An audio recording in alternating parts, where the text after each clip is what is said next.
Fala, vencedores! Muito bom dia! Segundou! E mais uma semana produtiva, já tá aí a todo vapor.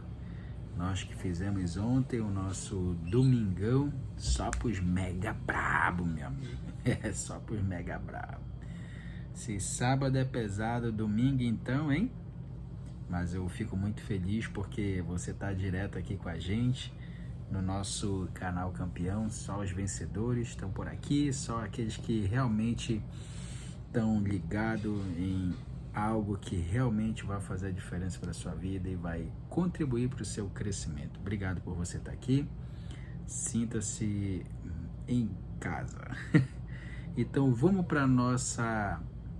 Já partindo para a reta final, né? Mateus 21, são 28 dias de o ciclo do extraordinário, pegando vários insights, vários códigos que vão estar contribuindo para o nosso dia a dia, para o nosso crescimento, para o governo das nossas vidas. Então, olha só, abre aí em Mateus 21, escreve Mateus 21. Mateus 21 diz assim. Hoje a nossa live ela vai ser bem enxuta, até mesmo porque esse capítulo ele é bem grande. Mas vamos lá, diz assim: quando Jesus e os discípulos estavam chegando a Jerusalém, pararam no povoado de Betfagé, que fica perto do Monte das Oliveiras. Dali, Jesus enviou 2 discípulos na frente com a seguinte ordem: vão até o povoado que fica ali adiante, e logo que vocês entrarem lá, encontrarão uma jumenta presa e um jumentinho com ela. Desamarrem os 2 e os tragam aqui. Se alguém falar alguma coisa, digam que o mestre precisa deles. Assim deixarão vocês trazerem logo os animais. Isso aconteceu para que se cumprisse o que o profeta tinha dito. Digam ao povo de Jerusalém: agora o seu rei está chegando. Ele é humilde e está montado num jumento e num jumentinho, filho de uma jumenta. Então os discípulos foram. O que Jesus havia mandado. Então os discípulos foram e fizeram o que Jesus havia mandado.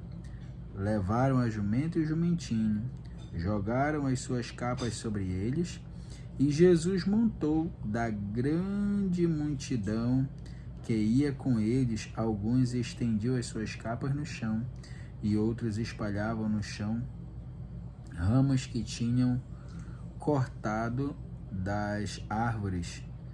Tanto os que iam na frente como os que vinham atrás começaram a gritar: Hosana, o filho de Davi! Que Deus abençoe aquele que vem em nome do Senhor. Hosana a Deus nas alturas do céu. Quando Jesus entrou em Jerusalém, toda a cidade ficou agitada e o povo perguntava: quem é ele? A multidão respondia: este é o profeta Jesus de Nazaré, da Galileia. Cara, preste atenção nisso aqui, ó. Não sei se você sabe, mas Jesus vai voltar montado num cavalo branco, com cetro na mão e olhos de fogo. E eu vou falar uma coisa pra você. Vai doer. Vai doer demais para aqueles que não se decidiram por acreditar no que está escrito nesse livro aqui. Vai doer muito, muito, mas muito, de um jeito que a mente humana não consegue imaginar. Se você prestar bem atenção em filmes de terror, filmes de guerra, filme que tem realmente momentos pesados assim, ali mostra um bocado da capacidade do homem dele imaginar situações terríveis. Filmes ruins, né? Mas a Bíblia diz que o homem não vai conseguir imaginar o período tão difícil que vai ser para aqueles que não creram. Eu quero falar algo para você. Isso daí vai ser um período quando Jesus estiver voltando. Só que o povo judeu imaginava que o Messias viria para brigar com o Império Romano, para libertar eles da escravidão, do sofrimento, que o povo estava ali vivendo de um jeito muito terrível com o Império Romano. E eles pensavam que quando o Messias viesse, viria para brigar com eles.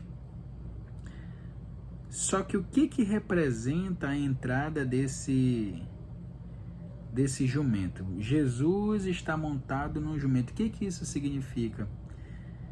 Que os reis, quando voltavam das guerras com os seus despojos, eles vinham montados em jumento, simbolizando missão de paz, simbolizando que eles estavam em momento de paz.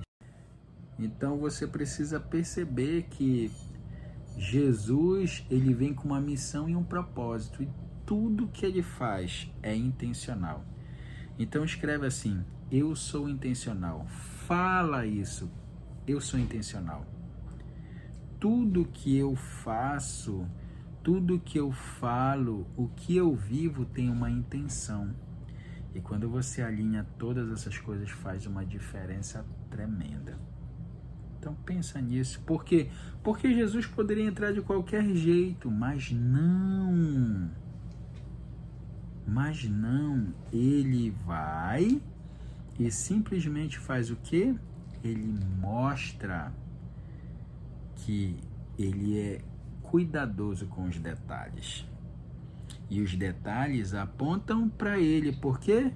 Porque o Messias viria montado num jumento. Onde está isso? Está lá nos profetas, em Isaías, quando ele diz a respeito. E aí o que acontece? Tem que se cumprir a Escritura para justamente dizer que de fato aquilo fora uma profecia. E ela tem que se cumprir na íntegra. 12. Jesus entrou no pátio do templo e expulsou todos os que compravam e vendiam naquele lugar. Derrubou as mesas do que trocavam dinheiro, as cadeiras dos que vendiam pombas. Ele lhes disse: nas Escrituras Sagradas está escrito que Deus disse o seguinte: a minha casa será chamada de casa de oração, mas vocês a transformaram num esconderijo de ladrões. Cegos e coxos iam encontrar Jesus no pátio do templo e ele os curava. Mas antes, deixa eu falar aqui algo para você. Muitas pessoas confundem ser bom com ser bonzinho. Ser bonzinho seria, na nossa linguagem aqui de Belém, é ser bobo para os outros. Não, amigo. Você tem que ser bom.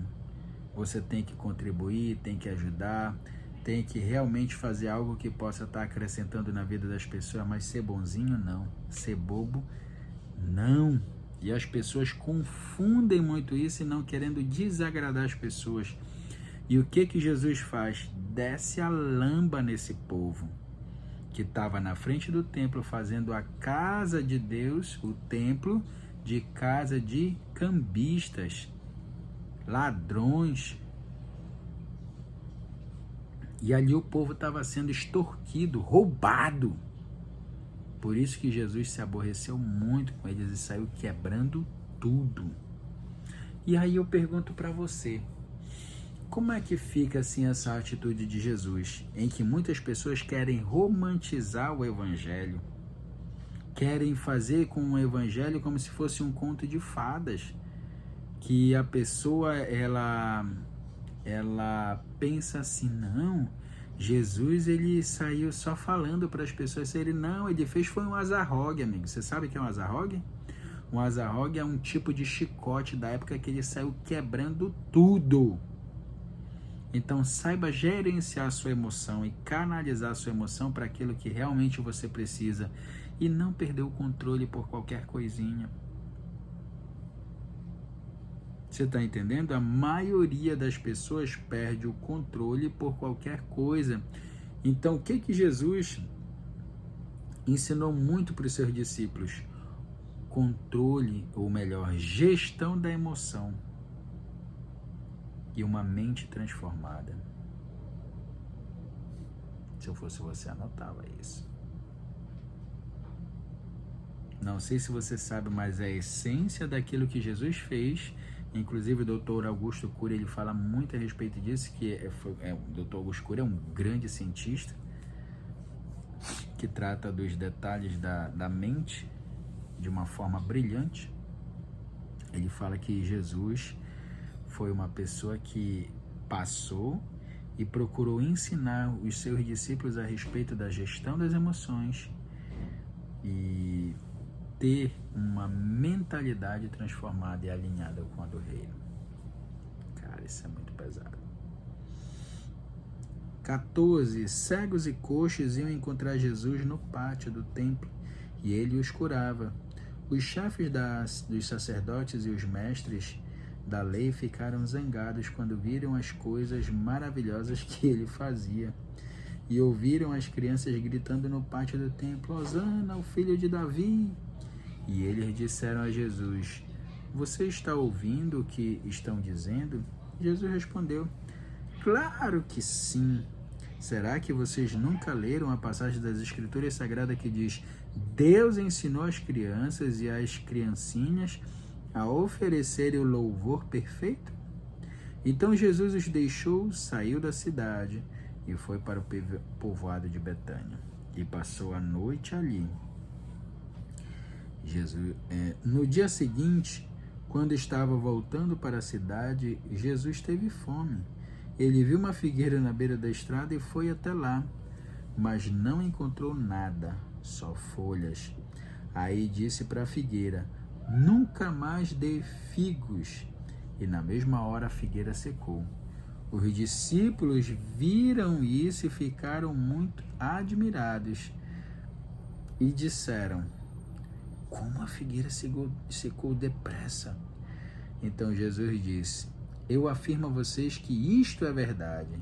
Se tiverem fé e não duvidarem, vocês poderão fazer a mesma coisa que eu fiz com esta figueira. E não somente isso, mas vocês poderão dizer a este monte: Levante-se e jogue-se no mar. Isso acontecerá. Se crerem, receberão tudo o que pedirem em oração. Deixa eu falar uma coisa aqui para você. Para que essas coisas aconteçam, para que esses grandes milagres aconteçam, você tem que ter uma mente renovada e alinhada com a palavra. Em obediência e fé para com a palavra, você vai conseguir fazer essas coisas com muita facilidade. Por quê? Porque Jesus veio para dar o exemplo para nós de como fazer. E ele foi lá e fez. Aqui as pessoas querem divinizar Jesus tão somente por desprezar a parte humana dele. O que Jesus veio mostrar para nós? Uma mentalidade renovada. Experimenta a boa, agradável e perfeita vontade de Deus. Pensa nisso. 23. Jesus chegou ao templo e quando já estava ensinando, alguns chefes dos sacerdotes e alguns líderes judeus chegaram perto dele e perguntaram: Com que autoridade você faz essas coisas?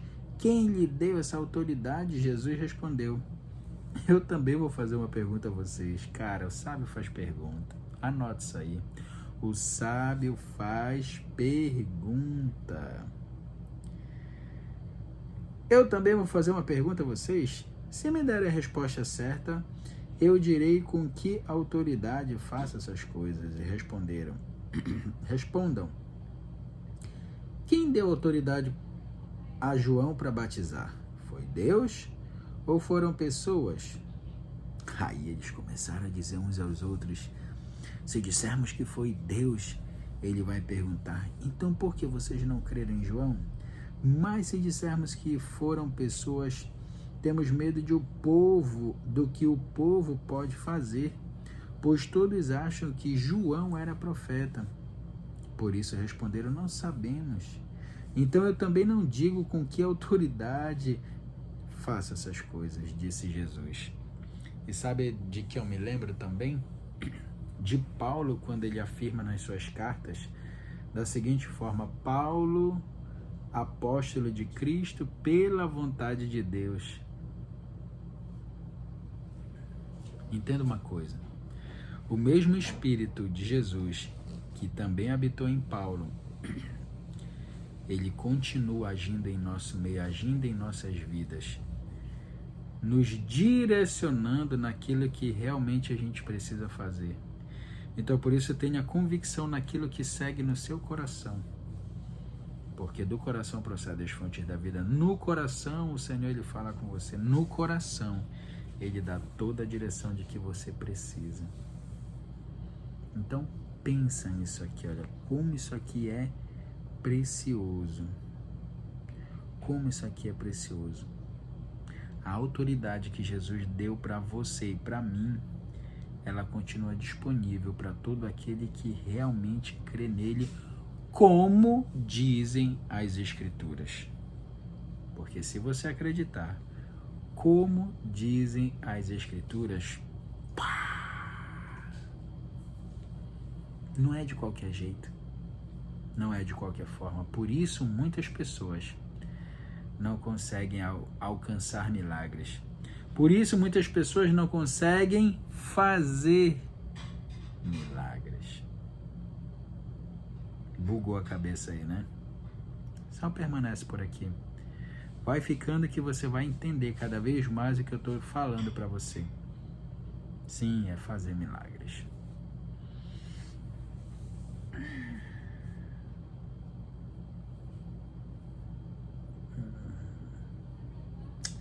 Jesus continuou, 28.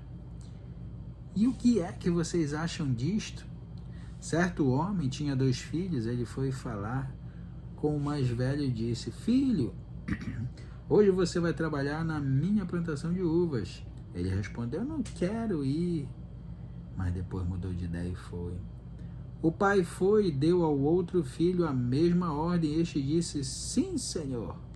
Mas depois não foi. Qual deles fez o que o pai queria? Perguntou Jesus. E eles responderam: o filho mais velho.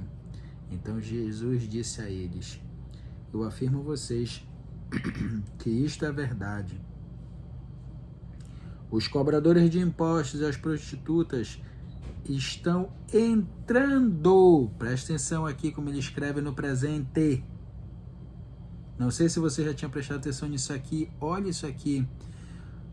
Os cobradores de impostos e as prostitutas estão entrando no reino de Deus antes de vocês, pois João Batista veio para mostrar a vocês o caminho certo e vocês não creram nele. Mas os cobradores de impostos e as prostitutas creram. Porém, mesmo tendo visto isso, vocês não se arrependeram e não creram nele. Então, um dos grandes detalhes da vida do ser humano é quando ele crê, é viver uma metanoia. Lembra da metanoia? Mudança de rota, mudança de caminho. É o que Jesus quer para nós. Quando você realmente crê, que você faça uma mudança de rota. 33. Jesus disse: escutem outra parábola. Certo agricultor fez uma plantação de uvas e pôs uma cerca em volta dela.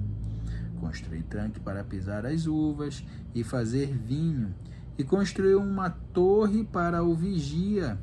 Em seguida, arrendou a plantação para alguns lavradores e foi viajar.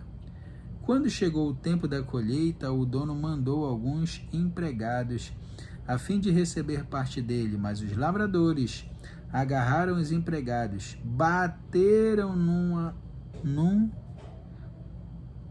bateram num, assassinaram outro e mataram ainda outro a pedradas. Aí o dono mandou mais empregados do que da primeira vez, e os lavradores fizeram a mesma coisa. Depois de tudo isso, ele mandou o seu próprio filho, pensando: meu filho eles vão respeitar. Mas quando os lavradores viram o filho, disseram uns aos outros: este é o filho do dono, ele vai herdar a plantação. Vamos matá-lo, e a plantação será nossa.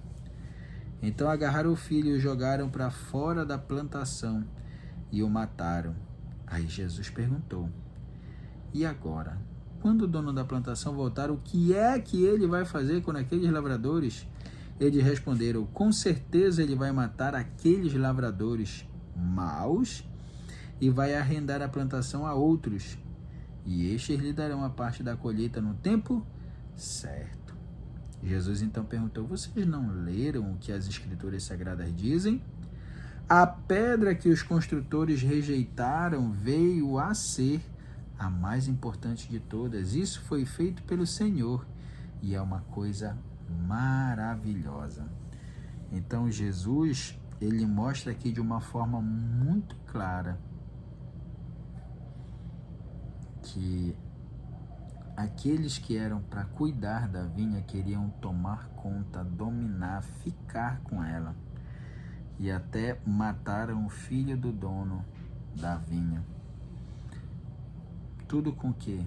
Com ganância.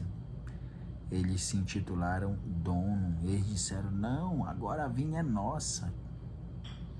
Rafa, mas como é que isso acontece hoje? Para e pensa. Em muitas lideranças de igrejas, o que elas têm feito com as pessoas? Se intitulado donas delas.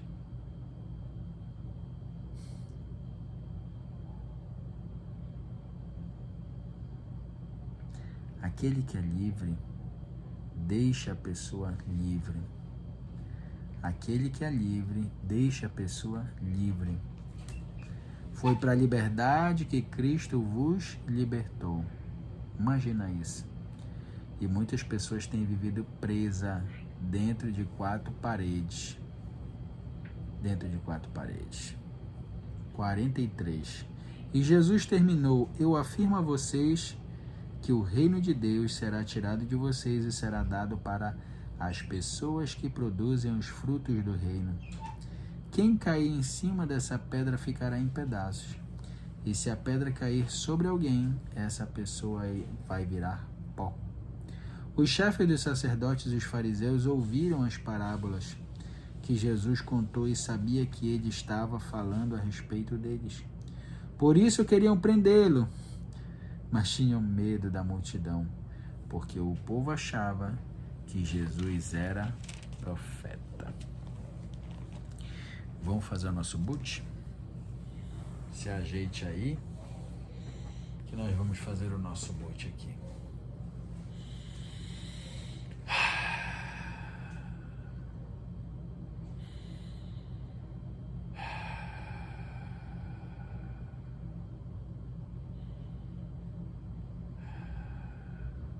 Pai, eu te rendo graças porque o Senhor é bom e sempre nos ouve.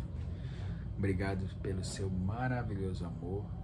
Obrigado pela sua compaixão tão excepcional. Obrigado, Pai, pelas nossas vidas. Eu te agradeço porque a tua palavra mostra que o Senhor está muito próximo de voltar e todas as coisas precisam se cumprir de uma forma clara e pré-determinada. E elas estão se cumprindo uma a uma. E eu agradeço porque uma desses cumprimentos foi o teu Espírito ser derramado sobre todos os seres viventes. E fazendo assim se tornar alma vivente. E eu quero que você se perceba agora tomando um novo rumo na vida, fazendo novas coisas, tendo novas amizades, novos ambientes que você está frequentando, consequentemente tendo novos resultados. E você fica assim maravilhado porque você jamais imaginou viver essas coisas. e hoje você vive de uma forma muito maravilhosa e tranquila, em paz, em serenidade. Uma vida próspera e feliz. É o que Deus tem para nós. Ai, cara, dá um sorriso bem bonito e diga: já é. Essa segunda-feira é a sua segunda-feira. Diz assim: hoje é o meu dia. Hoje é um grande dia. Hoje é o meu grande dia. Tá certo? Então eu vejo você aqui amanhã às 4h59. Não perde, porque a gente já está na reta final do nosso grande desafio do ciclo do extraordinário. Já está nos dias finais, então não perde, tá certo? Chama mais alguém para estar vindo amanhã, manda o convite para outras pessoas que têm interesse em crescer, que querem avançar, que querem prosperar, que querem ter uma vida diferente, tá certo? Um grande abraço para você, faça um excepcional dia, sinta-se muito amado por mim, porque eu me sinto muito amado por vocês, tá certo? Valeu, campeão, até mais, tchau, tchau.